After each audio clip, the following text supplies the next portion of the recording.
basketball, baseball. Do the guys ever see that success, use it to motivate them to get to that point too? Well, I think so. You know, the one thing I would say is what's made those programs really special is they have longevity in the coaching staff, and they've been able to build cultures. And, you think about what we've done. We took over a program that where we really struggled because we were always under NCAA, investigations. That's finally behind us.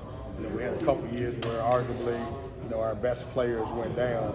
And so we want to get back to the situation where we're having a normal year and just be able to compete on the court. I had a lot of fun my first 3 years. First year we ended up beating Arizona when they were number 2, Duke when they were number 2. Had a great year. We followed that up with another great year, 35 in the net, then had another great year, and then obviously Devin Daniels and Manny Bates and Ernest Ross and Greg Gant's situation. How is Ernest and Greg? Ernest and Greg are doing well. I think you guys will like what they bring to the table. Both of those guys are doing a great job competing, and both of them are healthy right now. When you went to the transfer portal, was it a hard sell coming off the record that you guys had, or were you able to sell, hey, we've got a lot of playing time, we've got a lot of need? I don't think it was a hard sell because if we would have had multiple years of struggle and losing season, I do think it would have been a hard sell.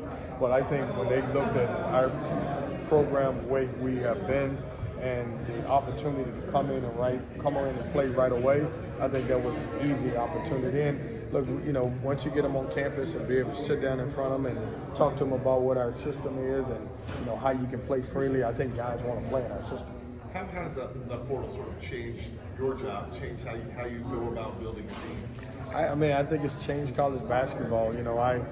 For 12 years I was a portal guy because I was the head coach at Hargrave Military Academy. So where some people will feel a little weird by bringing in so many guys, I used to bring in 12 or 13 every year. So I'm kind of used to it. What happens is you have to teach your system a little bit earlier than you would like.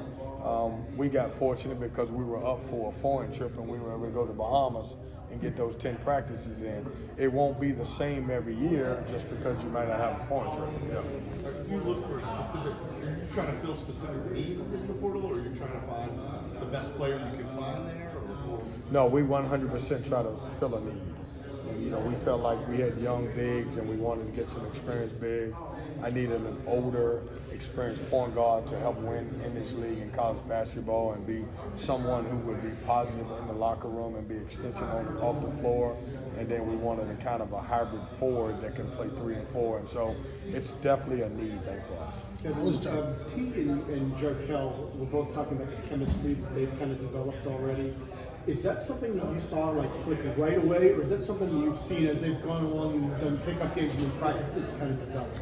I think it's the maturity of Jarkel Joyner. He's coming into a program. He's new. Quavion Smith, had a lot of freedom and played the way he played last year and had a tremendous year. And for Jarkel to come in and accept T and invite him and put him under his wings because he's an older guy, I think it says a lot about him. And how much does that help T and have him grow his game to be able to play off a true point guard? Because last year you kind of tried to find anything you could. Yeah, I think it's tremendous. I've said this, and when you look around college basketball, we can say what we want to. When you're starting freshmen and sophomores and don't have other pieces around them, at least 3, sometimes 4, it's always hard to win. And we had Markel Johnson. I had him for 3 years. He led the league in assists for 2 years of those. And, it was a big difference because you had an older guy. And last year we didn't. We kind of moved Sebron to the point position, which he's really a small forward. And, Jarkel allows us to be different things. And you'll see Quavion Smith play some point for us this year. And not to mention Breon Pass is going to, he's going to get better and have an opportunity to play right away, too. We saw the size of your front court at NC State Media Day, and we know about the depth issues that you guys had to deal with last year after losing Manny. What excites you about this new core that you have to work with when it comes to your front court?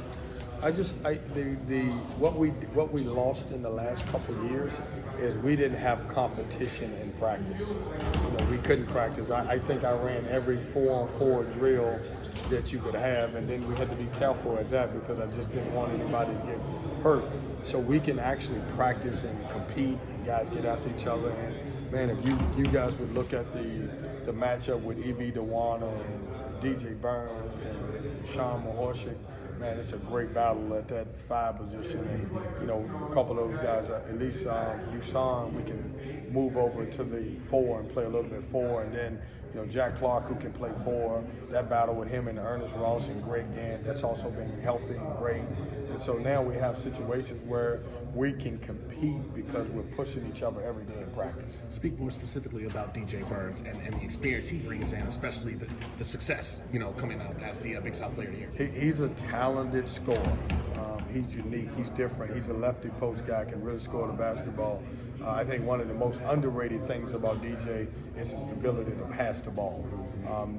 He may be our second or third leading assist guy on our team. I need to know your genuine expectations for this team. I know you don't like to predict, but give me something. I want to get back to year 1, 2, and 3. Yeah.